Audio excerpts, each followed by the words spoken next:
Hello दोस्तों, मैं आपका दोस्त डॉक्टर कमल मित्तल। आज मैंने सोचा कि क्यों ना प्रकृति की गोद में बैठ के कुछ किया जाए, तो उसी हिसाब से आज मैं यहाँ आया हूँ। आज बड़ा अच्छा लग रहा है, फ्रेशी माहौल लग रहा है यहाँ का। तो दोस्तों, आज मैं बात करने आया हूँ आपके बीच में।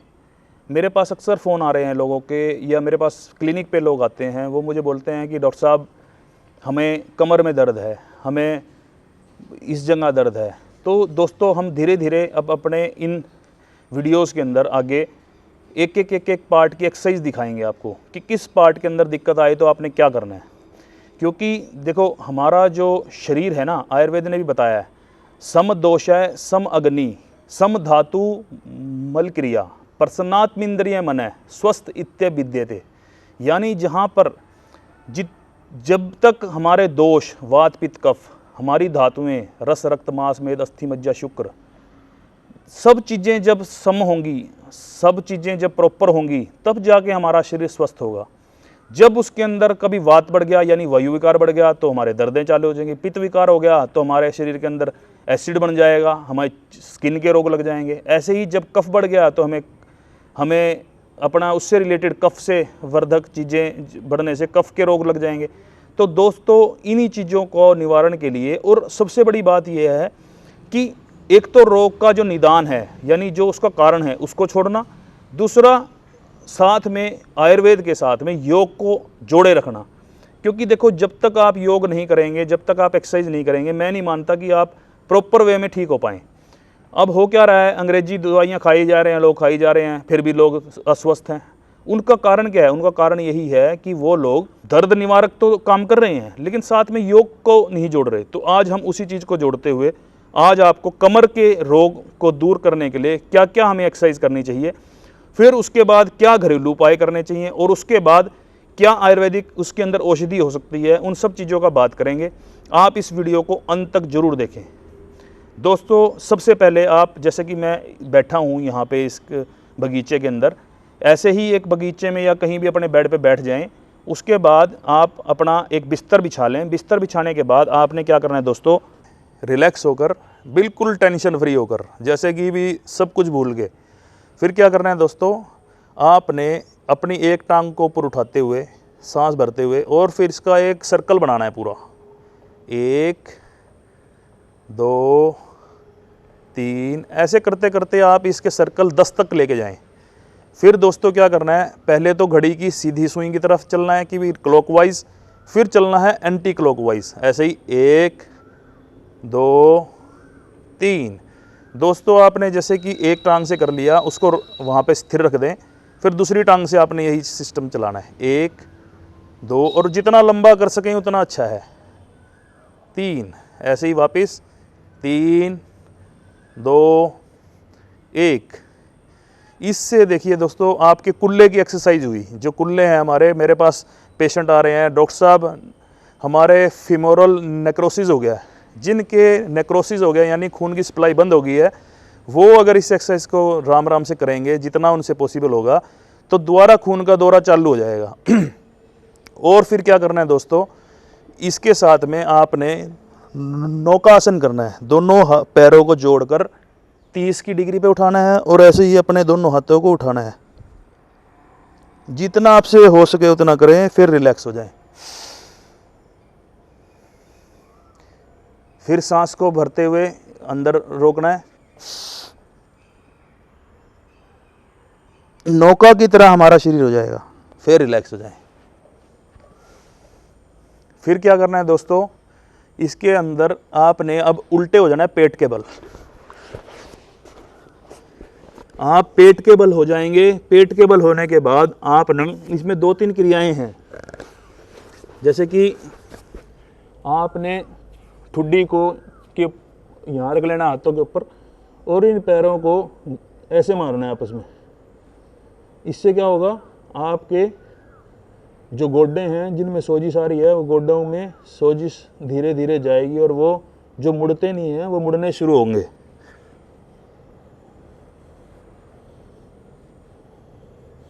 फिर क्या करना है दोस्तों, इसके अंदर आपने कमर के लिए ये खास तौर पे बता रहा हूँ, ऐसे लेट जाना है चित पेट के बल, भुजंग आसन करना है। भुजंग आसन में सांस भरते ऊपर जाना है, छोड़ते हुए नीचे जाना है, फिर छोड़ते हुए नीचे जाना है।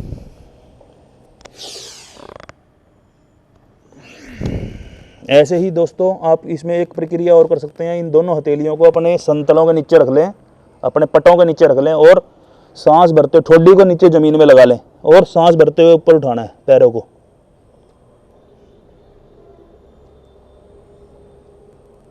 फिर छोड़ दें, फिर सांस भरते हुए ऊपर उठाएं, फिर छोड़ दें। इससे देखना दोस्तों आपकी जो कमर में दिक्कत है वो धीरे धीरे शांत हो जाएगी। इसके अलावा आप एक क्रिया और कर सकते हैं जिसके अंदर क्या करना है, दोनों गोड्डों को मोड़ लें। मोड़ने के बाद हाथों को फैला दें और आपने क्या करना है दोस्तों, बिल्कुल सिंपल तरीका से बता रहा हूँ मैं आपको। सांस भरते हुए गर्दन को एक साइड लेके जाना है, पैरों को दूसरे इसके अपोजिट लेके जाना है, फिर छोड़ते हुए बीच में आ जाना है, फिर सांस भरते हुए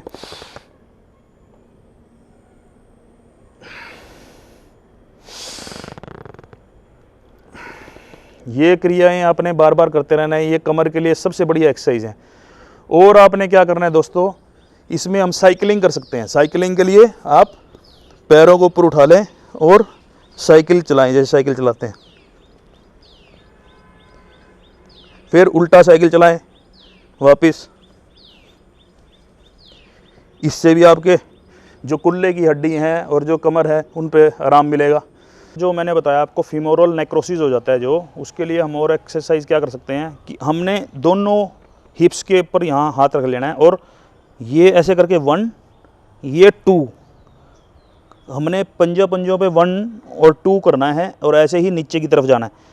1 2 1 2 1 2 और यही आगे 1 2 1 2 1 2।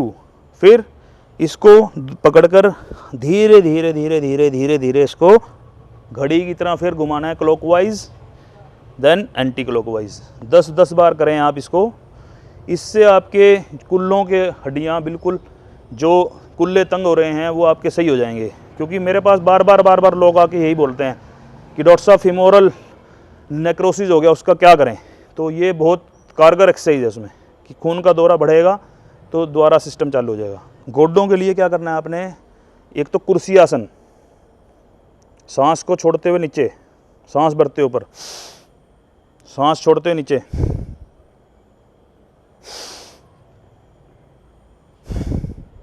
ऐसा आपने 15-20 बार करना है। इससे आपके गोड्डों में लचीलापन द्वारा आएगा। जो लोग कहते हैं कट होता है वो कट दूर होगा।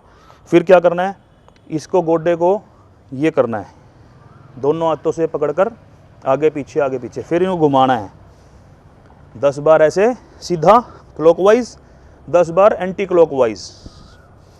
फिर आपने दोस्तों क्या करना है, पैर के पंजे की भी आपने क्लॉकवाइज, फिर एंटी क्लॉकवाइज, फिर क्लॉकवाइज, फिर एंटी क्लॉकवाइज। ये एक्सरसाइज करनी है। और क्या करना है, कईयों को मैंने देखा है ये कहते हैं एडी में दर्द है, एडी में, उसके लिए क्या करना है, देखिए बहुत अच्छी एक्सरसाइज बताऊंगा मैं आपको। पैरों के पंजों पे खड़े हो जाना है ऐसे, फिर छोड़ देना है, फिर खड़े हो जाना है, फिर छोड़ देना है, फिर खड़े हो जाना है, फिर छोड़ देना है। ये पैरों के पंजों पे अगर आप खड़े होते रहेंगे, जिनको प्लांटर फेसाइटिस हो जाता है, प्लांटर फेसाइटिस में होता क्या है दोस्तों, ये जो एडी होती है हमारी, ये एडी यहाँ से प्लांटर एरिया होता है, इसमें फेसाइटिस हो जाती है। तो एडी में दर्द रहने का एक तो मैंने खड़े होकर आपको आसन दिखाया कि जिसके अंदर पंजों पे आपने खड़ा होना है, फिर हट जाना है। दूसरा क्या करना है दोस्तों, इस पैर के पंजे को आगे से पकड़ के और अंदर की साइड मोड़ लेना है ऐसे, जितना खींचा जाए, फिर छोड़ देना है, फिर मोड़ना है, फिर छोड़ देना है। इससे क्या होगा, जो ये प्लांटर एरिया है आपका यहाँ पे, ये प्लांटर एरिया में दर्द में आपको आराम मिलेगा। दोनों टांगों में आपने यही करना है, किसी भी कपड़े को ले लें या किसी भी उसको ले लें और ऐसे खींचे अंदर, फिर छोड़ दें, फिर खींचें, फिर छोड़ दें। तो दूसरा अगर हम बात करें गोड्डों की, तो गोड्डों के अंदर आप ये देखिए, ये मेरी चपड़ियों को देखो, चपड़ी जो पटेला बोलते हैं इसको, इसको हमने क्या करना है दोस्तों, ये देखो आप, ये देखिए मेरी चपड़ियों को कैसे इनमें हिल रही हैं ये, यानी खून का दौरा आ रहा है जा रहा है। ये देखिए, इसमें क्या करना है, अपने पट्टों को खींचना है, छोड़ना है, खींचना है, छोड़ना है। ये फिर ये भी कर सकते हैं आप, फिर ये भी कर सकते हैं, दोनों पैरों को आपस में भिड़ाना। इस तरह करके दोस्तों सूक्ष्म छोटी छोटी ये योग क्रियाएं हैं हमारी, इनको कर कर आप अपने सभी जोड़ों के लिए धीरे धीरे, मैंने बताया जैसे एक एक जोड़ का सिस्टम कि कैसे कैसे उसको ठीक करना है, हम कर सकते हैं। अगर हम बात करते हैं दोस्तों घरेलू उपायों की, घरेलू उपायों के अंदर आपने बहुत ज़्यादा कुछ नहीं करना।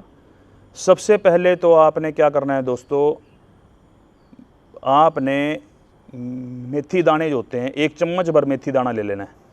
उस 1 चम्मच भर मेथी दाने को रात को भे देना है, सवेरे उसी पानी को पी लेना है जो वो छोड़ देगा, और उन मेथी दानों को फिर चबा के खा लेना है। इससे आपकी वायुवादी ठीक हो जाएगी।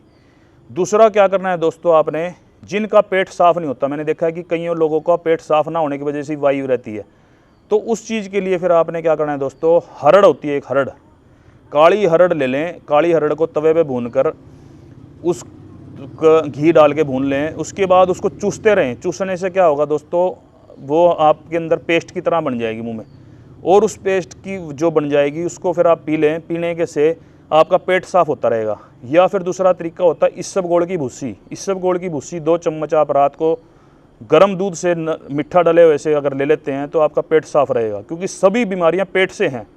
पेट अगर ठीक रहेगा तो वायु अपने आप ही आपकी सही रहेगी। अगर पेट ही हमारा डिस्टर्ब है तो वायु विकार फिर हमें पकड़ते रहेंगे। और दोस्तों इसके अंदर मेन खास ध्यान क्या रखना है आपने, वायुवादी की चीज़ें जैसे कि उड़द की दाल, गोभी, भिंडी, आलू, अरबी, ये चीज़ें नहीं खानी। इनसे क्या होगा, आपको जो आपके शरीर के अंदर वायु बढ़ेगी। और दोस्तों अगर जिसके यूरिक एसिड बढ़ रहा है, उस यूरिक एसिड बढ़े हुए बंदे को प्रोटीन से रिलेटेड दालें, जैसे चने की दाल है, राजमा है, छोले हैं, काले चने हैं, मशरूम है, पालक है, पनीर है, ये नहीं खाना। तो इस तरह से हमने आपको आज डाइट का सिस्टम भी बताया थोड़ा सा कि किस तरह से किन किन बीमारी के अंदर क्या क्या, रोग के अंदर क्या क्या खाना है आपने। तो ये सारी परहेज भी रखने हैं, सारा खान पान का भी सिस्टम। और एक सबसे बड़ी बात मैं आपको बताऊंगा कि पानी जो है आपने भोजन के साथ में नहीं पीना। आधे घंटे का गैप होना चाहिए पानी का, या तो पहले पिएं या बाद में पिएं, नहीं तो अग्नि मंद हो जाएगी। अग्नि मंद हो जाएगी तो आम वात एक बीमारी होती है हमारी, जिसमें अर्थराइटिस कहते हैं। वो आम हमारा पाचन नहीं होता उसका कारण यही है कि अग्नि मंद हो जाना। अगर आपकी अग्नि प्रॉपर रहेगी तो क्या होगा, आपका पाचन सही होगा। पाचन सही होगा तो आपको वायु विकार नहीं सताएंगे। और अब इसका आयुर्वेदिक हिसाब से क्या करें, आयुर्वेदिक हिसाब से आपने क्या करना है, सुरंजान आती है एक मिट्टी सुरंजान, मिट्टी सुरंजान ले लें। उसके साथ में अश्वगंधा चूर्ण ले लें, अग्नि तुंडी वटी ले लें। साथ में आप क्या करें, इसके अंदर योगराज गुग्गल या सिंहनाथ गुग्गल में से कोई भी एक 2-2 गोली दिन में 3 बार, और रासनादि काढ़ा, ये 3-3 चम्मच सवेरे शाम अगर पानी मिलाकर खाना खाने के बाद ले लेते हैं तो आपको किसी तरह का भी वायु विकार नहीं सताएगा।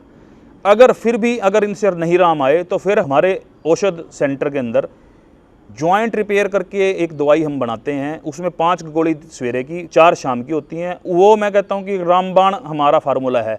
वो किसी भी तरह के जोड़ों से रिलेटेड बीमारी हो उसके अंदर अगर हम उसको दे देते हैं तो वो हर जोड़ की एक किस्म की ये अलग अलग अचूक दवा है, जिससे जो भी जोड़ के अंदर जो दिक्कत आ जाती है उस जोड़ के उस बीमारी को वो हर लेती है। यानी जहाँ जिसकी ग्रीस खत्म हो गई हो, जिस बंदे को ये लगता हो कि मेरे जोड़ में सोजिश आ रही है, पैर में बांगापन आ गया है, हर चीज़ को वो ठीक करती है। तो दोस्तों आज हमने अपनी वीडियो के अंदर सारी एक्सरसाइज समझी, छोटी छोटी पता सभी आपको थी, सारे चैनल्स पे आती हैं, लेकिन फिर भी मेरा बताने का मतलब ये था कि जो मेरे दर्शक हैं जो ये चाहते हैं डॉक्टर मित्तल हमें कुछ बताएं, उसके लिए मैंने आज एक ये वीडियो तैयार किया ताकि आप लोग ये जानें कि भी डॉक्टर साहब ने हमें बता दिया तो हम करेंगे। तो मैं आपसे भी उम्मीद रखता हूँ कि आप ये करेंगे। और दोस्तों इस वीडियो को आप ज़्यादा से ज़्यादा लाइक करें, शेयर करें, अपने दोस्तों तक भी दें, ताकि उनको भी पता लगे कि हम किस तरह से आप लोगों की मदद के लिए बैठे हैं। और आप लोगों के प्यार और स्नेह जिस तरह से मुझे मिलता है, इस तरह से मेरा हौसला बढ़ता है और मैं और नई वीडियोस लेके आपके पास बार बार आता हूं और आगे भी आता रहूँगा। जय आयुर्वेद, जय भारत।